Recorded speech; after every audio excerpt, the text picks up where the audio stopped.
Rebel ನಾಯಕ ಬಸನಗೌಡ ಪಾಟೀಲ್ ಯತ್ನಾಳ್ಗೆ show cause notice ಅನ್ನ ಸರ್ವ್ ಮಾಡಲಾಗಿದೆ ಅನ್ನೋದರ ಡೀಟೇಲ್ಸ್ ಲಭ್ಯ ಆಗ್ತಾ ಇದೆ. ಕೊನೆಗೂ ಶೋಕಾಸ್ ನೋಟಿಸ್ ರೆಬೆಲ್ ಯತ್ನಾಳ್ಗೆ ಬಿಗ್ ಶಾಕ್ ಈ ಮೂಲಕ ಒದಗಿ ಬರ್ತಾ ಇದೆ. ಯತ್ನಾಳ್ಗೆ ಕೇಂದ್ರೀಯ ಶಿಸ್ತು ಸಮಿತಿಯಿಂದ ಶೋಕಾಸ್ ನೋಟಿಸ್ ಸರ್ವ್ ಆಗ್ತಾ ಇದೆ. ನಿನ್ನೆ ವೀರಾವೇಶದ ಮಾತುಗಳನ್ನ ವಿಜೇಂದ್ರ ಅವರು ಆಡಿದ್ರು. ಅದಾದ ಬೆನ್ನಲ್ಲೇ ಈ ಡೆವಲಪ್ಮೆಂಟ್ ಮೋಸ್ಟ್ಲಿ ಅವ್ರಿಗೆ ಗೊತ್ತಿತ್ತ, ಅವರ ಕಂಪ್ಲೇಂಟ್ಗಳು ಕಿವಿಗೆ ಬಿದ್ದು ಅದು ಎಫೆಕ್ಟ್ ಆಯ್ತಾ ಅನ್ನೋದು ಕುತೂಹಲ. ಪದೇ ಪಕ್ಷದ ಶಿಸ್ತನ್ನ ಉಲ್ಲಂಘನೆ ಮಾಡ್ತಾ ಇದ್ದೀರಾ, ಬಹಿರಂಗ ಹೇಳಿಕೆಗಳಿಂದ ಪಕ್ಷದ ವರ್ಚಸ್ಸಿಗೆ ಧಕ್ಕೆ ಆಗ್ತಾ ಇದೆ ಅನ್ನೋದನ್ನ ಆ ನೋಟಿಸ್ನಲ್ಲಿ ಉಲ್ಲೇಖ ಮಾಡಲಾಗಿದೆ. ಹಿಂದೆಯೂ ನೋಟಿಸ್ ಕೊಟ್ಟಿದ್ವಿ, ತಪ್ಪು ಸರಿಪಡಿಸಿಕೊಳ್ಳೋದಾಗಿ ನೀವು ಭರವಸೆಯನ್ನು ಕೊಟ್ಟಿದ್ರಿ, ಆದರೂ ಯಾವುದೇ ಬದಲಾವಣೆ ಆಗಿಲ್ಲ ಅಂತ ನೋಟಿಸ್ನಲ್ಲಿ ಉಲ್ಲೇಖ ಆಗಿದೆ.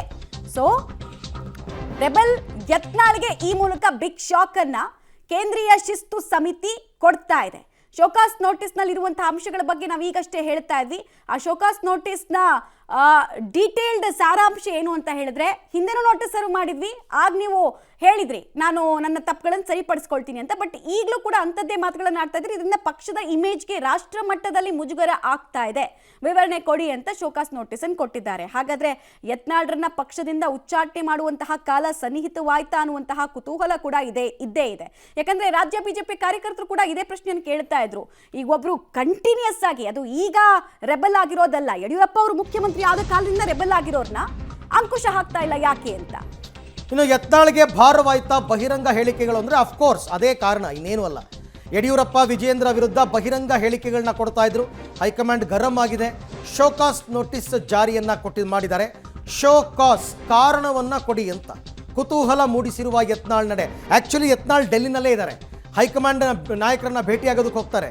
ಶೋಕಾಸ್ ನೋಟಿಸ್ಗೆ ಉತ್ತರ ಕೊಡ್ತಾರಾ ಇಲ್ವಾ ಅಂತಕ್ಕಂಥದ್ದು ಗೊತ್ತಿಲ್ಲ. ನನ್ನ ಕುತೂಹಲ ಇವತ್ತು ಹೈಕಮಾಂಡ್ ನಾಯಕರು ಅವ್ರನ್ನ ಭೇಟಿ ಮಾಡ್ತಾರೋ ಇಲ್ವೋ, ಪರ್ಮಿಷನ್ ಕೊಡ್ತಾರೋ ಇಲ್ವೋ, ಮೊದಲು ರೀಸನ್ ಕೊಡಿ ಆಮೇಲೆ ಭೇಟಿ ಮಾಡೋಣ ಅಂತ ಹೇಳ್ಬೋದು. ಮೊನ್ನೆ ಅಷ್ಟೇ ದೆಹಲಿಗೆ ವಿಜೇಂದ್ರ ಅವ್ರು ಹೋದರು, ಹೋಗಿ ಕಂಪ್ಲೇಂಟ್ ಎಲ್ಲ ಕೊಟ್ಟರು, ಬಂದರು. ಅದಾದ ನಂತರ ನಿನ್ನೆ ಯಡಿಯೂರಪ್ಪನವ್ರ ಮನೆಯಲ್ಲಿ ಒಂದು ಮೀಟಿಂಗ್ ಆಯಿತು. ಮೀಟಿಂಗ್ನಲ್ಲಿ ಎಲ್ಲರೂ ಕೂಡ ಒಕ್ಕೊರಲಿನಿಂದ ಯತ್ನಾಳ್ ಉಚ್ಚಾಟನೆ ಆಗಬೇಕು ಅಂತ ಆಗ್ರಹಿಸಿದರು. ಇವೆಲ್ಲವೂ ಕೂಡ ಹೈಕಮಾಂಡ್ ಕಿವಿಗೆ ಮುಟ್ಟಿದೆ. ಹಾಗಾಗಿ ಶೋಕಾಸ್ ನೋಟಿಸ್ 10 ದಿನಗಳು ಟೈಮ್ ಕೊಟ್ಟಿದ್ದಾರಪ್ಪ. ಯಾತಕ್ಕೆ ಅಂತ ಗೊತ್ತಿಲ್ಲ ನನಗೆ. ಇವರೇನಾದರೂ ಕ್ರಮ ತಗೊಳ್ಳೋದೇ ಆದರೆ ಆದಷ್ಟು ಬೇಗ ಯತ್ನಾಳ್ ವಿರುದ್ಧ ಕ್ರಮ ತಗೋಬೇಕು. ಯಾಕೆಂದರೆ ಪಕ್ಷಕ್ಕೆ ನಿಜಕ್ಕೂ ಕೂಡ ತುಂಬ ಡ್ಯಾಮೇಜ್ ಆಗ್ತಾ ಇದೆ. ಒಂದು ಕಡೆ ವಕ್ಫ್ ವಿರುದ್ಧದ ಹೋರಾಟ ಅಂತಾರೆ, ಇನ್ನೊಂದು ಕಡೆ ಯಡಿಯೂರಪ್ಪನವ್ರನ್ನ ಬೈತಾರೆ, ಇನ್ನೊಂದು ಕಡೆ ವಿಜೇಂದ್ರ ಅವ್ರನ್ನ ಬೈತಾರೆ. ಇದೆಲ್ಲವೂ ಕೂಡ ಕಡಿವಾಣ ಬೀಳಬೇಕು ಅಂತಂದರೆ ಅವ್ರನ್ನ ಪಕ್ಷದಿಂದ ಉಚ್ಚಾಟನೆ ಮಾಡಬೇಕು ಅಂತ ಬಿ ಜೆ ಪಿಗರೇ ಆಗ್ರಹವನ್ನು ಮಾಡ್ತಾ ಇದ್ದಾರೆ. ಹಾಗಾಗಿ ಏನು ಕ್ರಮ ತಗೋತಾರೆ? ಇನ್ನೂ 10 ಡೇಸ್ ಇದೆ. ಉತ್ತರ ಕೊಡ್ತಾರಾ ಯತ್ನಾಳ್, ಅಥವಾ ಅಲ್ಲೇ ಹೈಕಮಾಂಡ್ ನಾಯಕರನ್ನ ಭೇಟಿ ಮಾಡಿ ಬರ್ತಾರಾ? ಹೈಕಮಾಂಡ್ ನಾಯಕರು ಅವ್ರನ್ನ ಭೇಟಿ ಮಾಡೋದಕ್ಕೆ ಒಪ್ಕೋತಾರಾ? ಗೊತ್ತಿಲ್ಲ.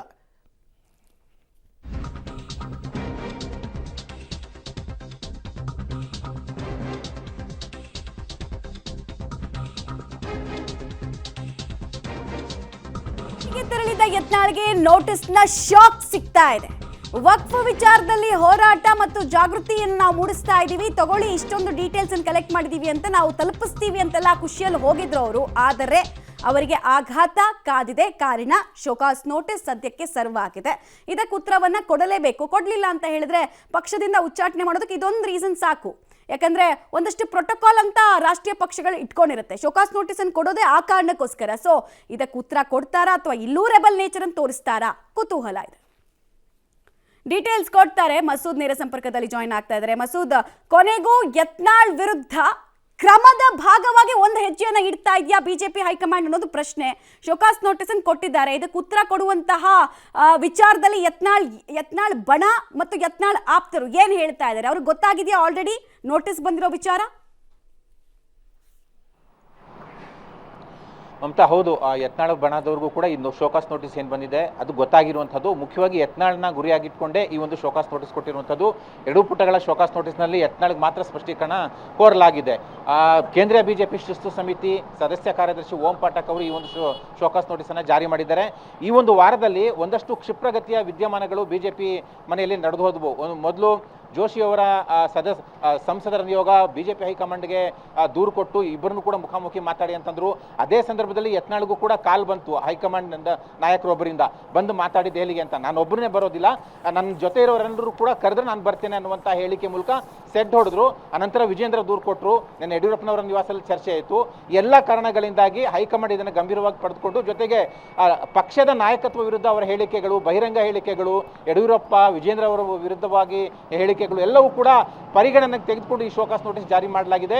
ಅದರಲ್ಲೇ ಉಲ್ಲೇಖ ಮಾಡಿದ್ದಾರೆ, ಈ ಹಿಂದೆ ಸಾಕಷ್ಟು ಬಾರಿ ನಿಮ್ಮ ಹೇಳಿಕೆಗಳಿಂದಾಗಿ ನೀವು ನೋಟಿಸ್ಗಳನ್ನ ಪಡ್ಕೊಂಡಿದ್ದೀರಿ, ಸರಿಪಡಿಸ್ಕೋತೇನೆ ಅಂತ ಭರವಸೆ ಕೊಟ್ಟಿದ್ದೀರಿ, ಭರವಸೆ ಸುಳ್ಳು ಮಾಡಿದ್ದೀರಾ, ಯಾವುದೇ ಬದಲಾವಣೆ ಆಗಿಲ್ಲ. ಈ ಬಾರಿ ನಾವು ಗಂಭೀರವಾಗಿ ಇದನ್ನ ತೆಗೆದುಕೊಳ್ತೇವೆ.